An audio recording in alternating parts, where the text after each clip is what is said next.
Bandeko, moi je respecte papa Vincent Chiluizi et papa Chic Mukadi. Je respecte leurs émissions et autres. Donc, ceux qui comprennent le lingala, je n'ai pas besoin de vous ici. Je n'ai pas besoin de vous sur cette page. Passez votre chemin. Ici, c'est le résumé en français. Merci beaucoup. Et pour ceux qui parlent de la voix originelle de la vidéo, le nom de l'émission, c'est Vérité en face. Le nom de la chaîne, c'est La Voix du Peuple. Tapez sur YouTube, vous allez trouver la page, l'émission et tout. Allez-y là-bas, suivez là-bas. Si vous comprenez le lingala, abonnez-vous, faites tout ce que vous voulez là-bas. Ici, c'est le résumé en français. Je ne vais plus répéter ça. Si je vois ces genres de commentaires, je supprime. Je vivais très heureuse avec mes parents. Nous sommes que deux, moi et mon petit frère. Tout se passait bien. Mais, arrivé à un moment, je suis tombée amoureuse d'un gars. On était ensemble, en couple. Et un jour, il m'a demandé de voler de l'argent. De voler de l'argent de mon père pour lui. Un montant qui va l'aider dans sa vie à s'en sortir financièrement pour faire quelques trucs. Et puisque je l'aimais tellement, j'ai accepté. Je suis rentrée à la maison et j'ai volé l'argent auprès de mon père. J'ai volé l'argent de mon père. Une somme qui pouvait peut-être un jour nous aider, qui pouvait peut-être aider à mon père pour faire un projet d'avenir pour lui, pour la famille, pour nous. Mais moi, j'ai volé cet argent. Et après, papa a remarqué la perte de son argent. Il nous a fait asseoir en famille. Il a demandé à maman, à mon frère. Tout le monde a dit non, c'est pas moi, c'est pas moi. Tout le monde a refusé. Et papa a dit, donc c'est seulement toi, ma femme, qui peut prendre cet argent. Maman a refusé, elle a dit non, c'est pas moi.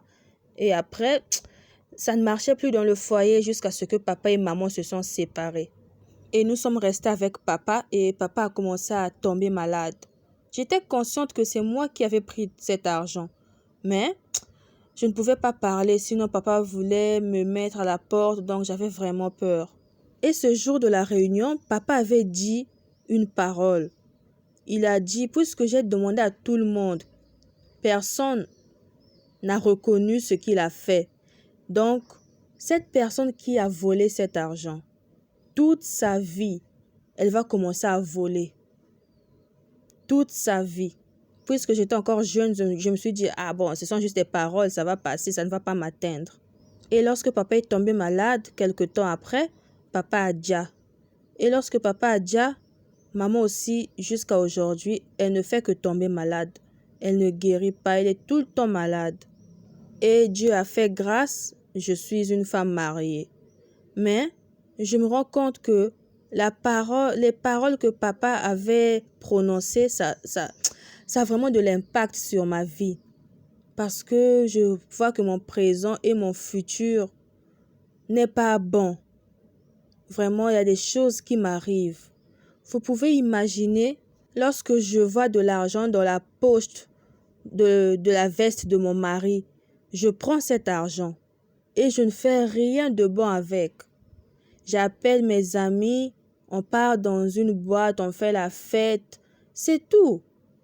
Et quand je reviens à la maison, je me dis, mais qu'est-ce que j'ai fait avec cet argent? Qu'est-ce qui m'est arrivé? Et quand je me pose ces questions, c'est juste les paroles de papa qui me reviennent.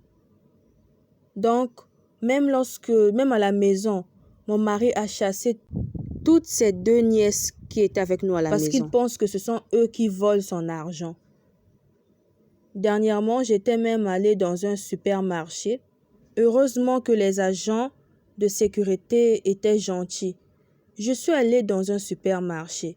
J'ai mon argent dans le sac, mais j'ai préféré voler un article et mettre dans mon sac. Heureusement, il y avait des caméras de surveillance. Ils ont vu que j'ai pris quelque chose, j'ai mis dans le sac. Les agents de sécurité sont venus, ils ont dit, mais madame, vous avez pris quelque chose, vous avez mis dans votre sac. J'ai dit, ah, désolé, excusez-moi. J'ai ouvert le sac, j'ai dit, j'ai l'argent, désolé. J'ai sorti l'argent, j'ai payé ce que j'avais volé. Vraiment, je n'arrive plus. Je n'arrive plus, tout ce qui m'arrive. Ma mère, maintenant, là, elle souffre de la tension. tout le temps l'attention, ça ne va pas. Là maintenant, j'ai peur. J'ai peur pour la génération future. J'ai peur pour mes enfants. J'ai vraiment peur. Donc, je suis venue ici pour que vous puissiez m'aider. Je suis venue pour trouver une solution. Mon frère n'est pas au courant de ça, ni mon mari. Donc, vraiment, aidez-moi. Je suis venue ici pour que vous puissiez m'aider. Je suis fatiguée de cette vie. Je suis fatiguée de ce qui m'arrive. Et là, papa Vincent est choqué. Il est choqué. Il lui pose la question. Bon, donc maintenant, le gars pour qui tu avais volé l'argent à ton père, c'est lui qui t'a épousé. C'est lui qui est ton mari actuellement. Elle a dit non, c'est pas lui. On s'était séparés. J'avais également volé quelque chose dans sa maison. Voilà pourquoi on s'était séparés, lui et moi. Bon, expliquez-nous. Ça a commencé depuis longtemps. Qu'est-ce qui vous a poussé aujourd'hui de venir sur ce plateau pour tout avouer? Elle a dit vraiment, j'étais au marché. J'ai volé l'oignon. J'ai volé l'oignon à 100 francs congolais, équivaut à 19 francs CFA. Tandis que j'avais 200 dollars dans mon sac. Vous pouvez imaginer même ça les gens dans le marché, ils ont dit, mais comment une grande dame comme toi, vraiment, tu peux voler ce genre de choses? Comment tu peux voler? Même mon mari, je pense qu'il commence à me suspecter. Il commence à me suspecter que tout ce qui se perd dans la maison, c'est moi. Elle a commencé à parler à son frère. Elle a dit, c'est moi qui suis à la hauteur de la souffrance de papa. C'est moi qui suis l'auteur de la souffrance de papa. Le frère a dit non, comment ça? Arrête ce que tu es en train de raconter. La sœur a dit non, c'est moi qui suis l'auteur de la souffrance de papa. Donc, l'argent dont on parlait là, c'est moi qui l'avais pris. Le frère a dit non, c'est pas vrai ce que tu racontes. Le petit frère a dit, Dorcas, papa a dit à cause de toi. Donc, pendant tout ce temps, papa a fait des réunions, il nous a demandé à tout le monde dans la maison, il nous a posé des questions. Toi, tu étais là, tu n'as rien dit. Donc, jusqu'à ce que papa a dit, tu n'as rien dit. Tu as tout caché toi-même. Et après, la maman est malade. Tout ça à cause de ce qui s'était passé, à cause de cet argent. Tu as encore tout caché. Donc, c'est toi qui as... Donc, quand tu bouffais l'argent, c'était bon, non? Quand tu bouffais, tu étais à l'aise. Le mari de la dame a dit, pardon, beau-frère, calme-toi. Le frère a dit, non, laisse-moi. Ce qui vient de se passer là, c'est un truc qui est très grave. Le gars a dit, mais si c'est comme ça, je sors. Tu es venu pour m'humilier sur ce plateau ou comment? Le frère a dit, donc ne me considère plus comme étant ton grand frère. Toi et moi, c'est terminé. De la même manière que papa a dit, toi et moi aussi, le lien, c'est fini. La fille a dit, je ne savais pas que cet argent était très important pour papa. Papa avait beaucoup d'argent, donc j'avais juste pris comme ça. Je ne savais pas que papa avait des projets pour cet argent. Le gars, son mari a dit, bon, tu parles de quel argent? Toi, dans ma maison, tu es à l'aise, tu as tout. Je te donne tout. Tu parles de quel argent? J'ai souffert pour t'épouser. Bon, tu parles de quel argent? Le frère a dit, beau-frère, ne rentre même pas dans cette affaire. Cet argent dont on te parle, une personne a déjà pour cela. Donc, ça veut dire que c'est beaucoup d'argent. Donc, aujourd'hui, nous sommes devenus pauvres à cause de tout ça là. Donc, il a frappé sa sœur. Il a dit, toi vraiment, oublie-moi. Oublie-moi dans ta vie. Dès qu'on sort là, je ne veux plus entendre parler de toi. Mon mari, pardonne-moi. Je reconnais que je t'ai fait beaucoup de tort. Vraiment, pardonne-moi.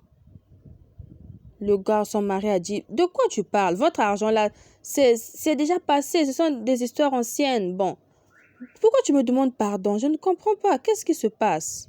C'est avant que toi et moi, on se met ensemble. Donc, vraiment, je ne comprends pas.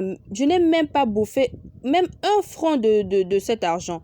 Donc, franchement, mets-moi en dehors de tout ça. Tu me parles de cet argent, je ne comprends pas. Moi, je ne suis pas dedans.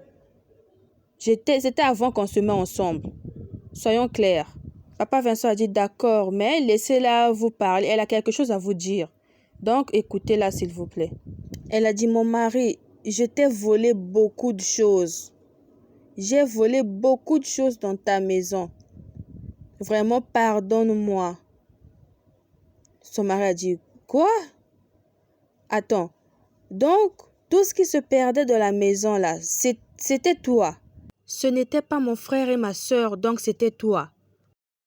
C'était toi qui volais cet argent.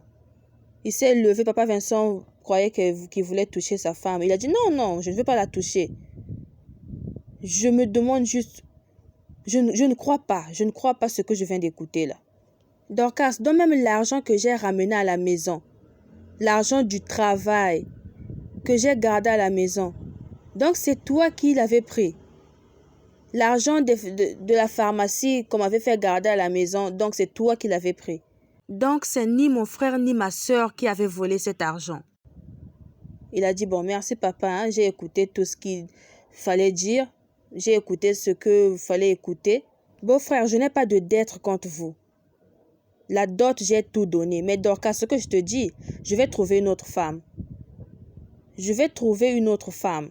Le petit frère a dit, beau-frère, tu vois, lorsque je te parlais de l'argent de mon père, tu n'étais pas en colère. Mais là, il s'agit de ton argent, tu te mets en colère. Tu vois maintenant la gravité de la chose.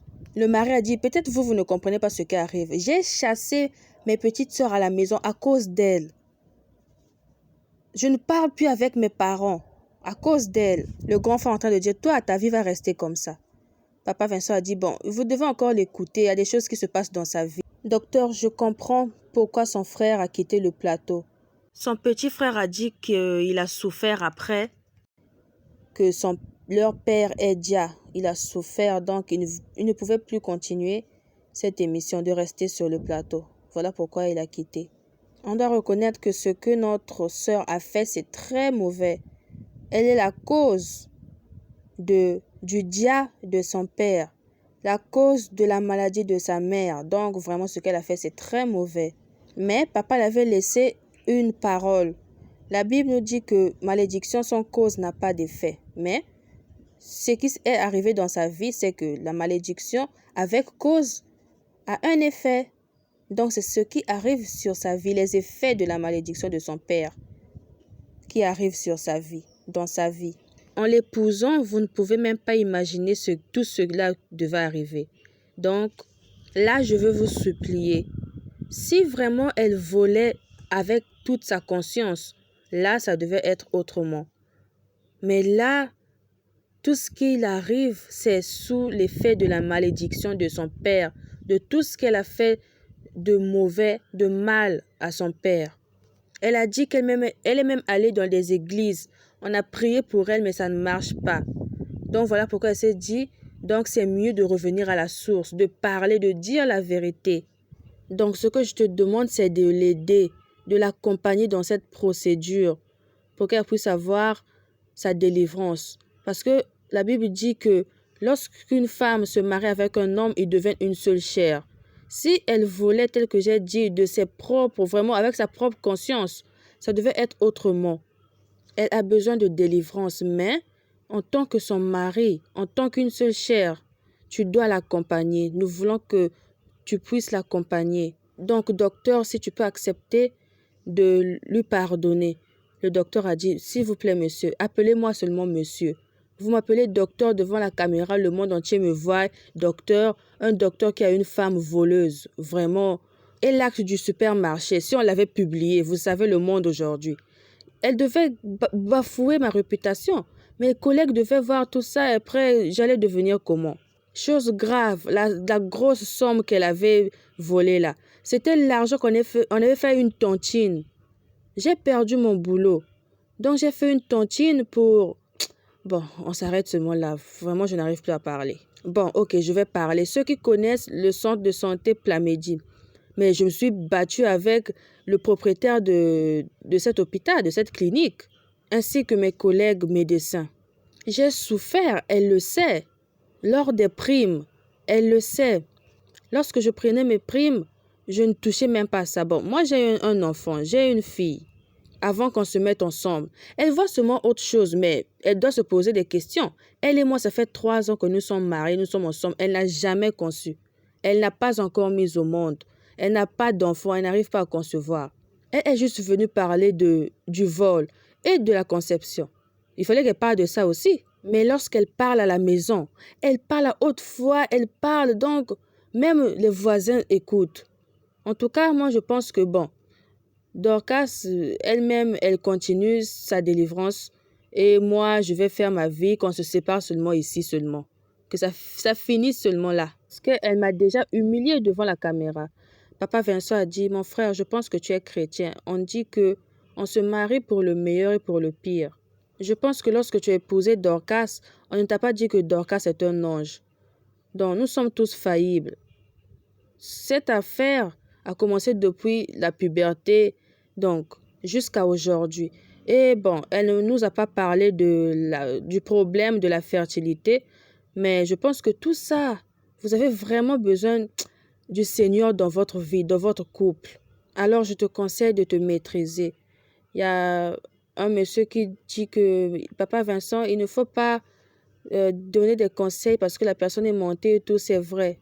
En ce moment, tout ce que nous demandons, c'est que vous vous maîtrisez, que vous preniez conscience du problème, de la situation. On ne demande pas de pardonner tout de suite parce que ce n'est pas facile. Nous voulons juste vous demander du temps pour que nous puissions vous faire un suivi. Ça va finir. Rien ni personne n'est au-dessus de Dieu. Dieu va faire, tout cela va finir. Ta femme va changer. Puisque Dieu l'a mis à cœur de se confesser, je vous assure que tout ça va changer. Ok, merci. J'ai aussi écouté le conseil du pasteur et des deux mamans qui ont intervenu, qui ont donné des conseils. Ok, mais ce qui est grave, c'est que moi et ma famille, on ne se parle plus à cause d'elle. Parce que j'avais chassé mes petites sœurs à cause d'elle. Si c'est parce que vous avez dit je prie, c'est parce que j'ai la crainte de Dieu que je me suis retenue. Sinon, je voulais même traduire mes petites sœurs en justice pour que la famille puisse rassembler de l'argent pour que je rende l'argent de la tontine. Elle m'encourageait même, elle disait si seulement il s'agit que ses enfants partent en prison, qu'elle aille en prison à cause de cet argent. Mais en tant qu'homme, je rembourse petit à petit. Je suis en train de rembourser petit à petit pour ne pas aller en prison. Mais tandis que toi, Dorcas, tu es au courant, tu sais. Ah! Merci, Dorcas. Merci. Merci pour ce que tu as fait. Dieu est juste. Tu sais là où les enfants de mon grand frère là se trouvent en ce moment. Tu sais là où ils se trouvent, les enfants de mon grand frère propre. Merci. Tu sais là où elles se trouvent. Merci. Et là, Papa Vincent a dit, bon, là, nous allons mettre fin à l'émission et tout. Et désolé, je vais faire une pause. Je vais vous montrer la maman, la dame, la femme du pasteur. Celle dont elle avait une rivale qui avait 7 enfants. La vidéo que j'avais fait avant. La dame va bientôt passer. On va lui faire montrer juste le passage. Elle est là, maman Nyampana, la dame du pasteur, celle qui avait une rivale qui a 7 enfants. Elle est vraiment parmi les meilleures conseillères de l'émission. Donc, et Papa Vincent a dit à Dorcas, bon, si tu as un dernier mot à dire, qu'est-ce que tu peux dire? Dorcas est en train de dire vraiment, tout ce que je demande à mon mari, c'est qu'il me pardonne. J'avais vraiment besoin de me défouler et vraiment, c'est ça. Tout ce que je demande, c'est que mon mari me pardonne. Même si tu vas me tourner le dos, tout ce que je te demande, pardonne-moi. Même Dieu est en train de me voir, il va m'aider. Mais je demande juste un pardon. Son mari a dit, Dorcas, tu vois là, toi tu peux tuer, tu peux dire à quelqu'un, toi. C'est comme ça que tu as dit à ton père, les larmes de crocodile. Tu as dit à ton père. Je ne vais pas beaucoup parler, sinon les gens vont penser que je n'ai pas écouté tous les conseils qu'on m'a donnés ici sur ce plateau. Donc nous sommes arrivés à la fin. N'oubliez pas de vous abonner, de liker, de partager. Surtout de partager, de commenter. Surtout de partager pour m'aider vraiment contre les haineux. Merci beaucoup. À la prochaine.